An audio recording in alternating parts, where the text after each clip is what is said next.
Lagi ka dito sa loob. Ano ba? Lagi ka dito sa loob. Malimit din po. Pero mas malimit ako sa so may pasok ng postema, may subdivision din. Ay, dito sa unahan. Ako po. Gusto.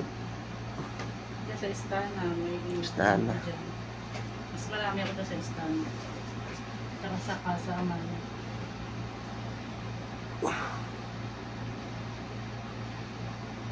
Palibot ko na ito. Ganda nga yun.